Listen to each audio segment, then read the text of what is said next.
Tulsi's going to go out in a blaze of glory in her final month, because she will be able to release in succession some extraordinary evidence of foreign interference in our election in 2020 and since. The intelligence community has known a lot more about active measures from China and Iran and other enemies that it did not make public. Instead, it gave a false, intelligence community gave the Americans a false sugar pill saying that the 2020 election. False sugar pill is code for lying. Folks, this is the kind of story that doesn't need yelling. This needs a flashlight, a microscope, because for years, Americans were told the 2020 election was the most secure election in American history.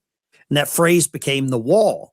Any question, any concern, any foreign interference, any discussion, they shoved it behind the wall. But now John Solomon's reporting, Tulsi Gabbard has been digging through the intelligence side of this. And what may come out next is not just about ballots. It's about whether the American people, Congress, and even President Trump were given the full truth about foreign interference. We're talking China. We're talking Ukraine. We're talking voter data. We're talking Venezuela. We're talking Iran. And what our intelligence agencies knew was one thing, and what they shared with you, the American people, was another. And I'm going to tell you this. This is the key point. Foreign interference does not have to mean votes were changed. It can mean voter systems were penetrated. Information was hidden. And you see there at the top, Executive Order 13848 is in play. I'm going to finish this and we're going to talk about that executive order. It was the most secure in history. She will systematically destroy that narrative. Now, I think she'll be briefing senators soon on states whose voter databases were penetrated by China. That could move the needle on some of these senators voting for the Save America Act. I think there's a tranche of documents that Tulsi Gabbard needs from OMB. If you're listening, Russ Vogt, pay attention to this. This is important. There is concern that Ukraine was involved in a 2024 scheme to take a large federal grant that was given to Ukraine and launder it back to the Biden 2024 campaign. We're not talking about Hunter Biden grift. This is earth-shattering information. If there is 1 ounce of truth with this, that Ukraine was part of a money laundering scheme to send cash back to the Biden administration, or to Biden, or to Hunter, now we're starting to understand why all these pardons were put out for the Biden family. Is it starting to make sense now? In 2014, we're talking contemporaneously in 2024. The evidence of whether that occurred or not sits in OMB's files, because OMB is currently running the U.S. Agency for International Development. If she can get those documents, she could make a criminal referral to the FBI. Thus far, she doesn't have those documents. So I hope Russ Vogt jumps into action pretty quickly. The third thing, so those are the foreign interference things. You could have cheating, a U.S. taxpayer money going to Joe Biden's campaign. That's what the intercepts that we talked about a month ago showed. The proof of that, and I've even talked to some U.S. intelligence community sources who are familiar. Can you imagine this? U.S. taxpayer money sent to Ukraine for aid, and some of it gets skimmed off and sent back to Biden's campaign. The phrase that shut everyone up was the most secure election in history. What John Solomon is reporting now, Gabbard, memos, China, Venezuela, voter data, alleged concealment. President Trump signed Executive 13848 into law, and that matters. Trump has already created the legal framework for foreign election interference review. That is monumental. This is earth-shattering, groundbreaking news.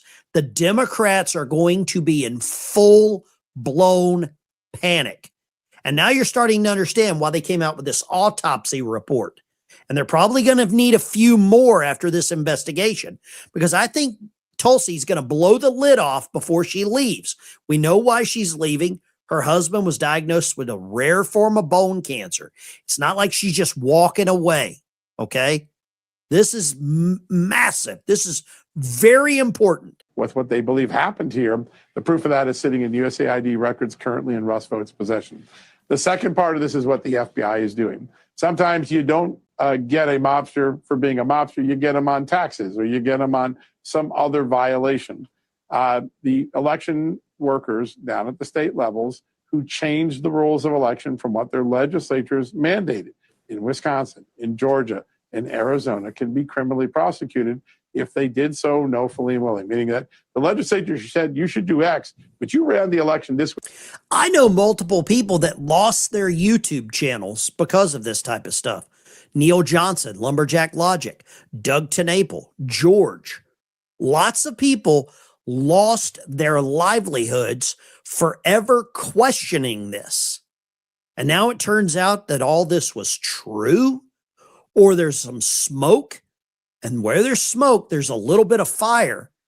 And I think Tulsi's going to release the hounds on this. Because that's what you wanted to do. That is what the FBI is beginning to interview people day in and day out doing.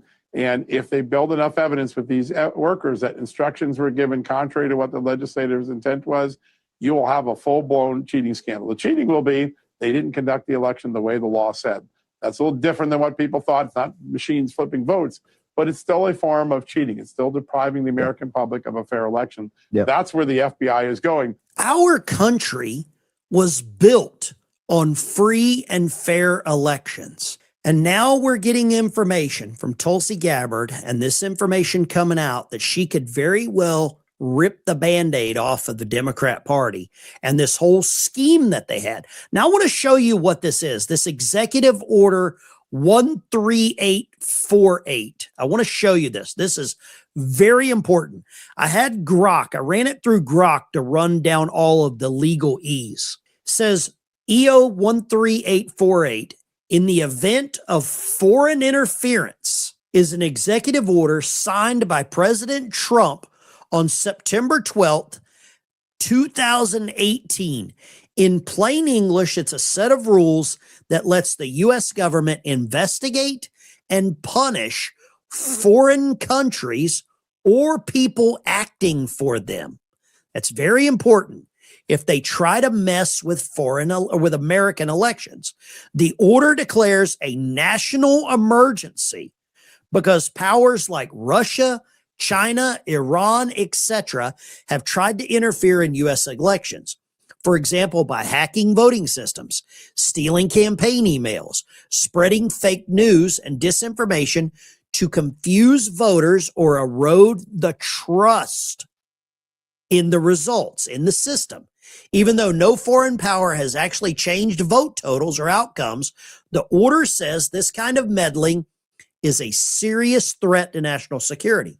And it matters because some of these people have received campaign funds. Now, here's what it actually does step by step. If any federal election has been tampered with, within 45 days, the Director of National Intelligence, that's Tulsi Gabbard, must investigate, write a report. Did a foreign government try to interfere?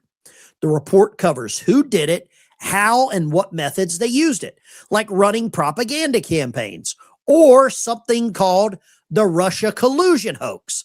Next, the Attorney General, Secretary of Homeland Security review it, that's Mark Wayne Mullen, and report it specifically on whether the interference actually damaged election infrastructure, voting machines, integrity. Now, here's the big one. This involves Secretary of Treasury Scott Bessent. If it happened, sanctions kick in. The Treasury Secretary can block and freeze any money, property, or assets in the U.S. belonging to foreign individuals, like all this property owned by China. Companies or groups involved, Americans and U.S. companies, are banned from doing business with them. We're talking the Clinton Foundation. We're talking some of these nonprofits, these NGOs that the Obamas might be a part of. Says the state and treasury departments can also recommend bigger penalties to the president, such as sanctions on major companies in the offending country. Now look at these next couple of words here. Banks, oil and energy firms, tech companies, and defense contractors. This is where all of this money comes from. Says it also requires agencies to create a consistent process for all this to say it stays nonpartisan. This is massive. And Tulsi Gabbard has put this stuff out on her own X page when she recommended President Obama to be brought up on charges. Look at this. This is the whole creation of the Russia hoax. You've got the secret Russia meeting with Comey, Clapper, and Obama. Then you have the Obama order, politicized intelligence. There's Brennan, the Russia hoax with Mueller and Schiff. You have all of these deep state leaks to organizations like MSNBC, New York Times, Washington Post. This is all one big, vicious, disgusting machine that is working together. This came out just a couple of days ago from the DNI, from Tulsi Gabbard. She put this out. Newly declassified documents expose deep state conspiracy to manufacture the 2019 impeachment scam. Secondhand whistleblower account. Remember that guy, Venmo? He just magically was sitting in on a call. It weaponized the IG process. And then we had a sham impeachment between Pelosi and Schiff. They pushed this. They ran with this. When's the last time you saw Adam Schiff in front of a camera? When's the last time you saw Nancy Pelosi in front of a camera? When's the last time you saw any of this? And I think what really is happening, DNI Tulsi Gabbard is stepping down. But before she steps down, she is ripping the proverbial Band-Aid. It's a stinky, disgusting one, full of infection and just disease and just rotten to the core in DC with all of this. Now, this goes a little further. Solomon also reports the smoking gun was just discovered. The Biden admin knew the raid on Mar-a-Lago was illegal, which could now be considered an overt act in a conspiracy case where President Trump's civil liberties were violated.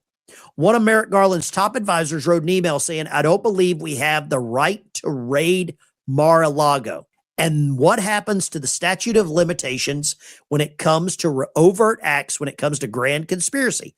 Now, based on this information, Joe DeGeneva, right? You remember that name? Went to D.C. today to meet with Attorney General Todd Blanche. This is getting interesting. I don't think so from the reporting I'm doing. Meanwhile, a lot of reaction to the story that we broke in the last 24 hours. President Trump himself reacted to it, socialized the story. But we now have a second piece of evidence that the Justice Department under Joe Biden knew that its raid on Mar-a-Lago was bad. A couple months ago, we told you that the FBI had memos saying that they did not believe they had probable cause to raid Mar-a-Lago, but they did it anyways. They went into the president's home looking for allegedly classified documents. Well, a couple days after that raid, one of Merrick Garland's top advisors, someone he personally brought in to make sure that they stayed ethical in their investigations of President Trump, wrote an email saying, I don't believe we have the right to go raid Mar-a-Lago. In fact, I've been worrying about it ever since I found out about it. This is not how elections in America should work. Now, we know the Democrat Party has not actually had a primary for a presidential candidate going back to Obama. The primary with Hillary, the primary with Bernie Sanders. You remember Bernie took some cash and went away. This last election, Obama stepped down. Kamala Harris was appointed. She was not elected. And it seems like the very people that accuse the president of the United States right now of being a fascist dictator, President Trump, have ran the Democrat Party and ran the United States like a fascist regime. The Obama administration, we know they were in charge in 2020 when Biden was running or when Biden was elected. We know that they were the earpiece for Biden. And now all of this is starting to make sense. What do you think should happen? I think this needs to be prosecuted to the highest level. I'm sorry, Joe. I don't care if you're suitable to go to court. You need to be held accountable. Hunter, Clapper, Brennan, Comey, all of them, Peter Strzok, Lisa Page, they all need to be held accountable. And it right now might be the best opportunity for us to do this. We need accountability in the United States, and maybe Tulsi Gabbard is the one to bring it and deliver it on her way out. If you like this kind of breakdown, smash the like and subscribe button. Join the channel as a member. The Democrats are in full panic mode. They are running for the hills.